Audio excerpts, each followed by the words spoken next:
S-meter.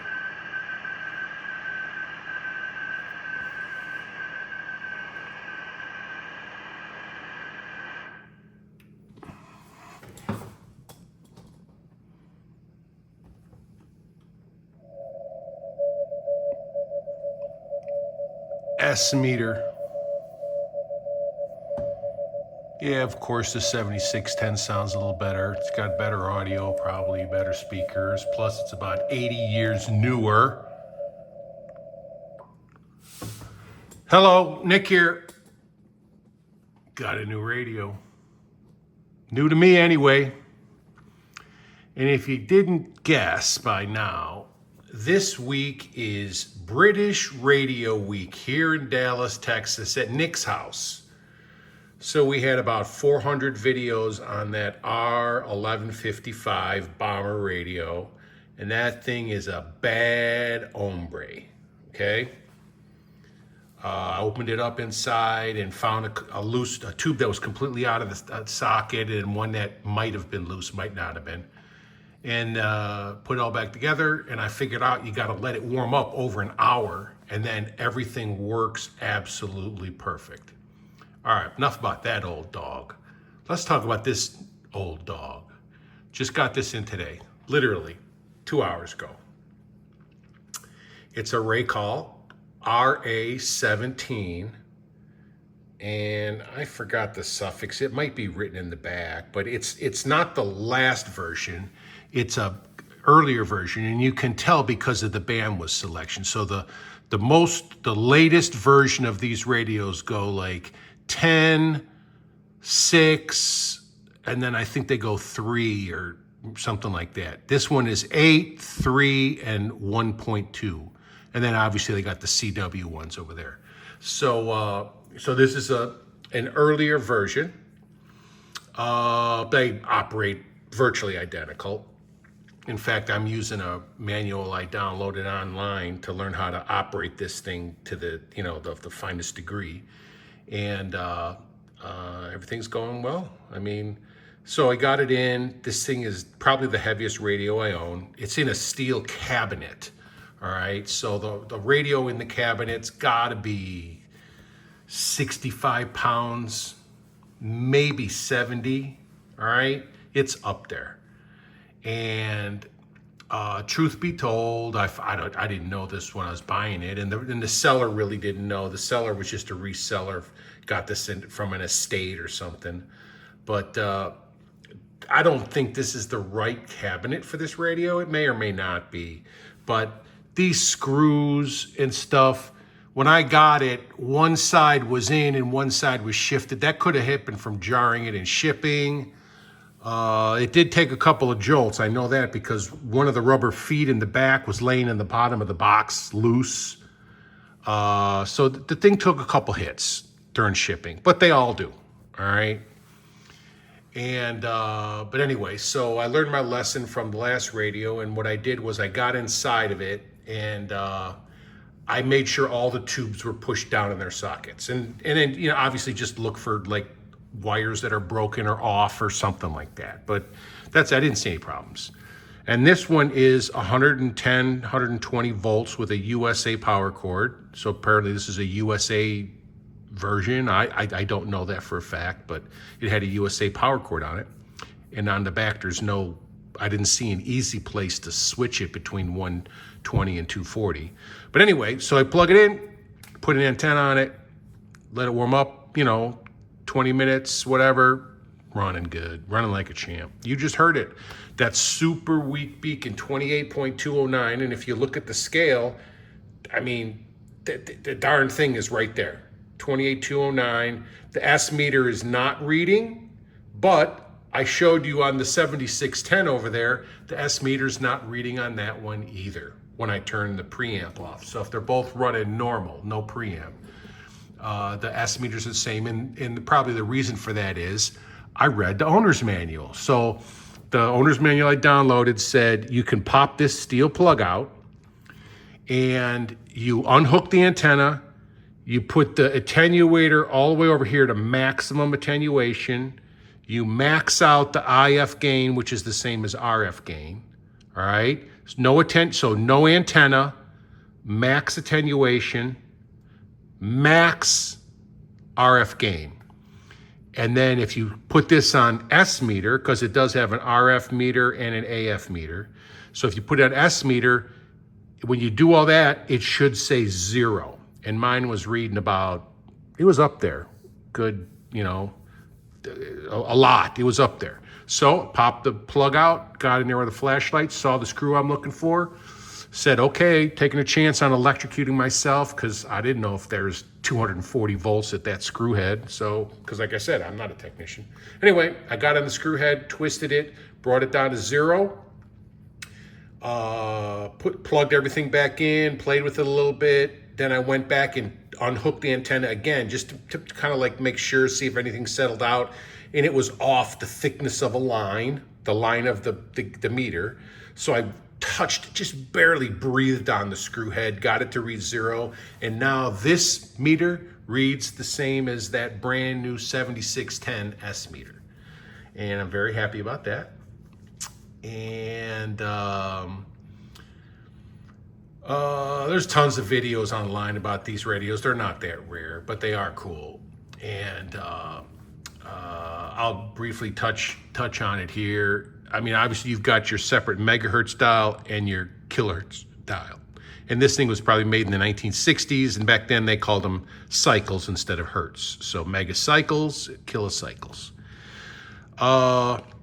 Let's just start up here. You got a speaker. You can turn the speaker on and off. This is your RF gain switch. They call it IF gain. Here is the BFO. Here's the BFO on-off. If I was to move the camera off the tripod, you could see it. That says BFO. If these switches are up, they're on. If they're down, they're off. There's your BFO. There's your bandwidths. The first 3 are filters, and those are crystals. I don't know what the difference is. I don't know if why that's important or not important, but they all work. And you were listening to that 28209 super weak beacon on 100 hertz. All right, that is a small filter. I mean, I think my ICOM 9500 only goes down to 100 hertz. And so if you can get the signal, the CW signal, a weak one with no reading on the S meter, and if you can get it at 100 hertz bandwidth, you're dead money on. You know it. Because if you were the thickness of a line off, you wouldn't get the signal because that bandwidth is so small. Narrow, I should say. Anyway, AVC is the same as AGC. So if you look, that says AVC. I'm not going to take this off the tripod, but so that's, if you put it there, you're in AVC, AGC, and then you can switch between short and long, which is short is fast, long is slow. That's the BFO. That's a noise limiter, on, off. If you want manual gain, you flip this to manual, MAN, and then it bypasses the AGC and you're in manual, and then you got to feather in this standby position. Calibrate, you can put that over to calibrate and you'll get a crystal tone at every 100 hertz, 200, 300, in every band. And so if you want to zero out your scale, there's a slider on the top here. You can slide this to slide the pointer, the indicator. You can slide it back and forth. And there is a 15 kilohertz spread. I know because I measured it. And mine is, I've got mine pegged to this side. And my meter accuracy, or I should say my dial accuracy, is pretty much on. I think it's off a little bit, but not a lot. And it's reading, but it's consistent from 28 megahertz all the way down to the medium wave band. It's about 3/4 of a kilohertz this way. All right, to be on an AM signal with an 8 kilohertz bandwidth, that doesn't mean anything. You could be off 2 kilohertz either way, and you'd still get a full signal. But anyway, enough rattling. My friend Robert said he'd help me fix it. He said since it's consistently off across the whole thing from 0 to 30 megahertz, he said we'll set the scale, the slider in the middle, pop the radio out of the case. He's going to teach me how to find the main oscillator. Because I got this thing called a tiny signal generator or something like that. I mean, I thought it was cool. I bought it on eBay and I got one. I don't even have no idea how to use it. So he said he'd call me up and tell me how to use it. And he said, we'll just adjust the main oscillator and we can get everything. We can move it over and get everything close to center. Awesome. Power switch. This is blocked off, whatever that is. It says AF level, but it's got a plug on it, so it doesn't do anything. AF gain is volume.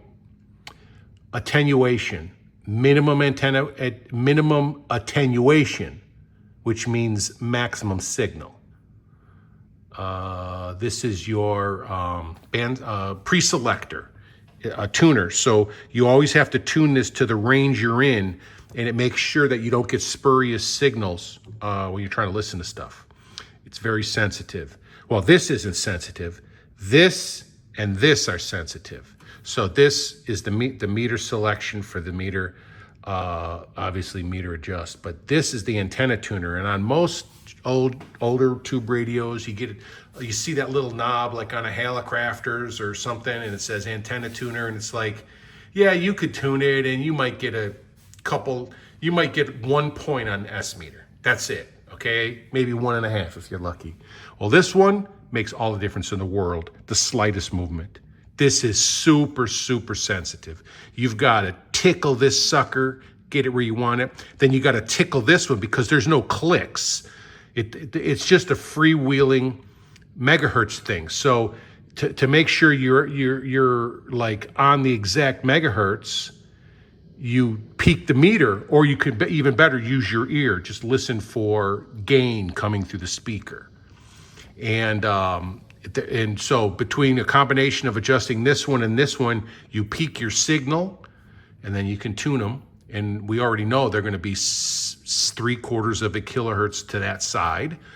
But like I said, on AM, it doesn't matter. On, SSB, you just allow for that. Or you just use the BFO, whatever. So, but that's the controls. Everything seems to be working. Like I said, it did take couple of hits during the shipping process. So, but there's like a lens, the glass lens. It's not actually in this one. I think it's plastic. There's a plastic lens, and it came loose, and it's in there. It's just balanced in there right now.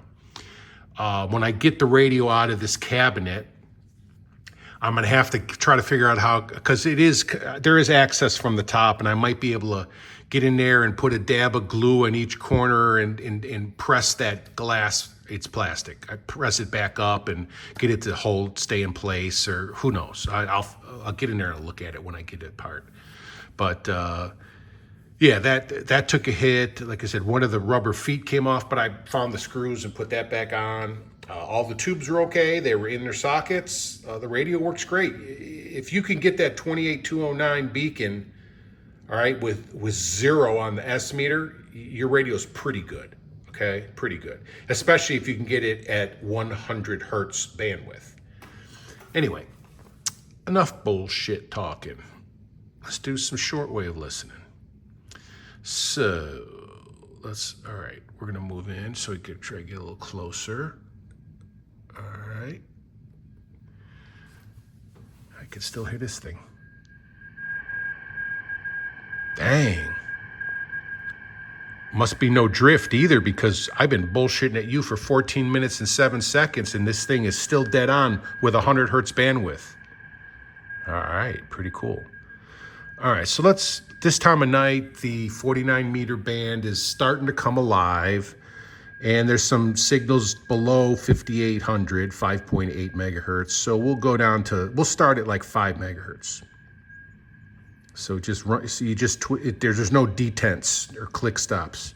Run it to 5, all right? And now I know from tuning across the whole band that maximum signal comes with my pointer on the left edge of the black hash mark, all right? So now I have to put my pre-selector, let's back up a smidge. I gotta put my pre-selector in the 4 to 8 range. I think it says 4 to 8. So 5 obviously is in there. And then we're gonna start at 5. So we'll scroll this down to 0, and we should be at WWV. Oh, we gotta bring the bandwidth up. So that's 3 kilohertz. 8 kilohertz, 3 kilohertz. Oh, turn the BFO off. Okay, speaker off, on. RF gain is all the way up. All right, let's peek these things here. So watch the S-meter. See the way, so I'm gonna feather it in until I get max.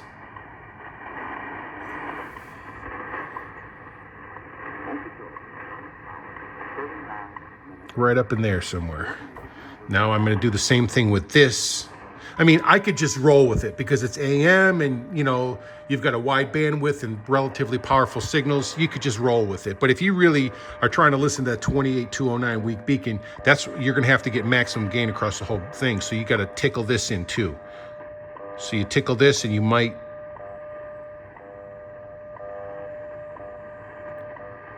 It's not making a difference here. Sometimes it does. So you can touch this and delicately tickle that, and then you can tickle this. You might have been able to hear that. All right, so we're peaked for 5 megahertz.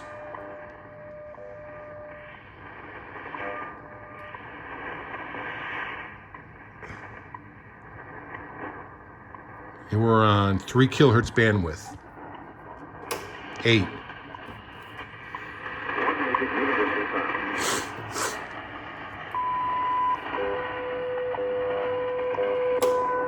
Three kilohertz. All right. The next signal up is 5.01. So that's 5010. I keep going for this one because on my other radios, kilohertz is over here and megahertz is here. The 390 and my 392 and all this shit. So anyway, 5010. Very weak. Spanish speaking. Might be from South America, I don't know. It's there, it's really weak. 5025. And it seems to peak just to that side of the line for 25. And I can't move my slide, I got my slider maxed over. But you'll notice that across the whole range, that's the way it is. So my friend Robert said if I push this into the center and I find that, what did he call it again? Zero het oscillator, turbocharger, whatever the heck it was. Well, that's his problem to show me where it is, okay? Because he's been elected now.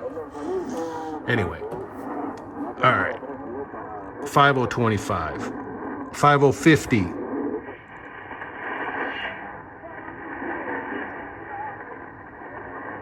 Let's re-peak.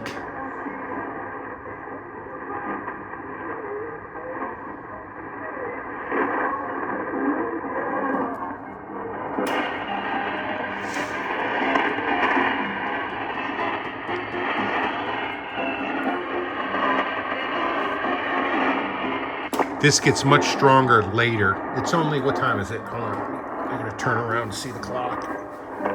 It is 8:45 p.m. in Dallas, and we're on a Wellbrook antenna outside.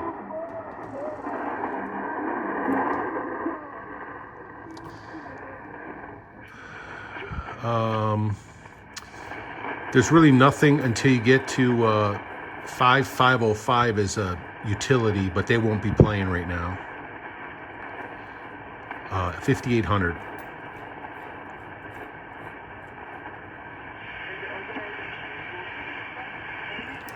Let's re-peak. See that? I had to move it that much. 850.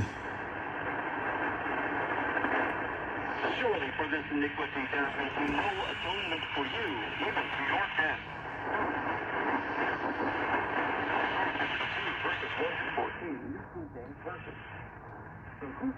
Interesting. This one seems to be zeroing on the other side of the line. This is the first time I've seen that across all the bands. It is the first time I've messed with the 49 meter band.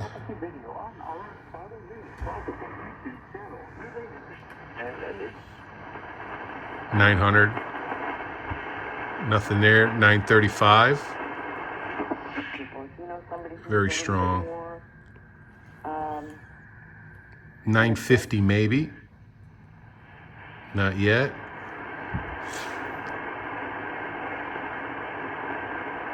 6,000. No. So let's go to 6,000. We don't have to change this. We're already in the right range. But we want to start at 6,000.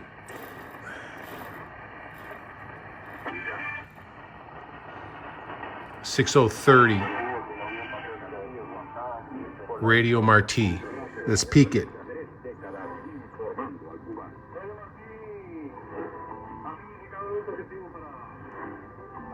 Right about there. Oh, let's peak this.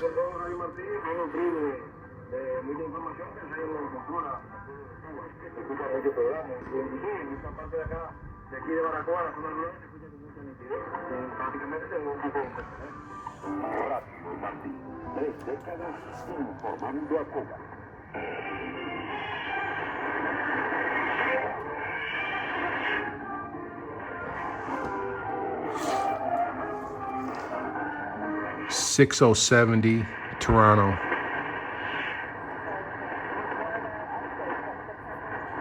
Very weak. This gets stronger as it gets darker, as we get later into the evening.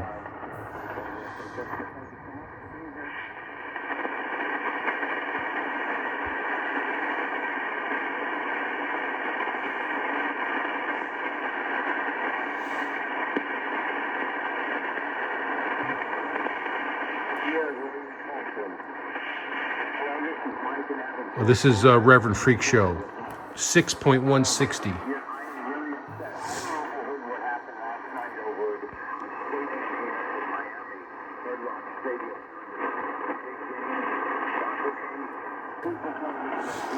All right. We're coming up on, I love this part of the band. Excuse me. There's two relatively weak signals, 5 kilohertz apart. And that's really hard for a lot of radios to handle. I mean, even my ICOM 9500, I have to use the passband tuning on it to make it perfect. Because what happens is when the signals are only 5 kilohertz apart, the signal from this one that's on this side of the carrier bleeds into this one. So there's an overlap. And depending on how bad the filters are on your radio, it might all just sound like one gory mess. So we listened to it on the R1155 bomber radio the other night. In the first video I did, the one that was like 30 minutes long. And it handled those two signals like a champ. All right. They do get stronger as the sun goes down more. So it's, like I said, it's not even 9 o'clock p.m. yet. And you can see, well, you probably can't, but it's still daylight out, all right? Anyway, let's just see how we do with 180 and 185. I already peaked.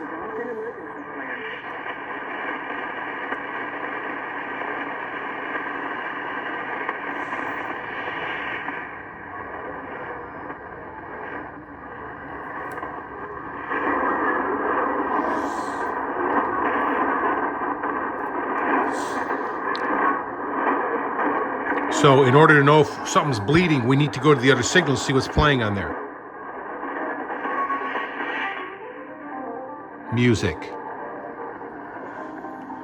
So I believe we can hear a little bit of that music on the other one.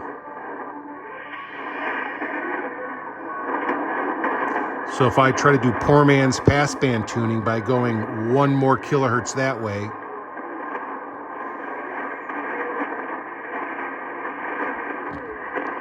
it helps a little. It's like, so the music is slightly interfering, but you can still, now you can hear the talk radio. It's in a different language, but you can hear it on it. And this would be even more evident and maybe even harder to deal with later in the evening when the signals got stronger, because they would bleed over farther. Anyway, That's a cool test. Try it at home on your radios. And but at different markets, different geographic areas, to find two signals 5 kilohertz apart that are approximately the same signal, it doesn't matter. They don't have to be the same signal. The strong one can always bleed over into the weak one.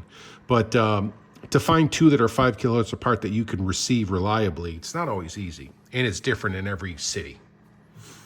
So anyway, what time? We're getting close to Trenton Military, but let's quickly try my girlfriend.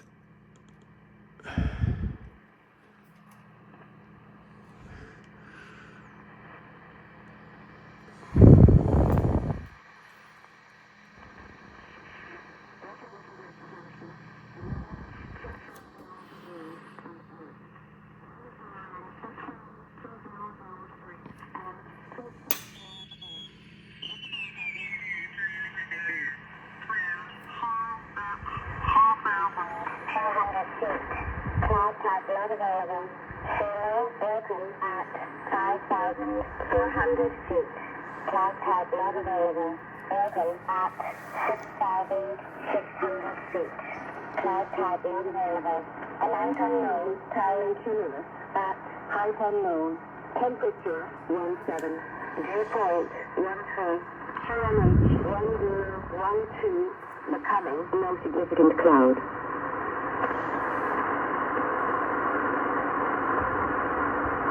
This is Shannon Volmet. Yep, my girlfriend, Shannon Volmet. Too bad I gotta fly all the way to freaking Ireland or Scotland or something just to see her. All right.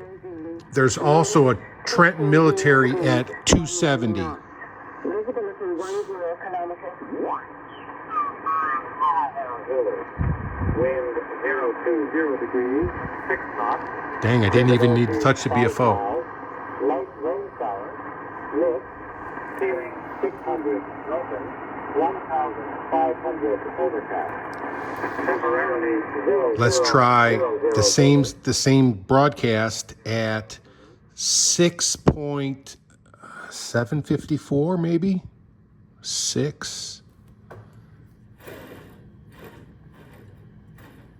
754, but we gotta get into the right range over here.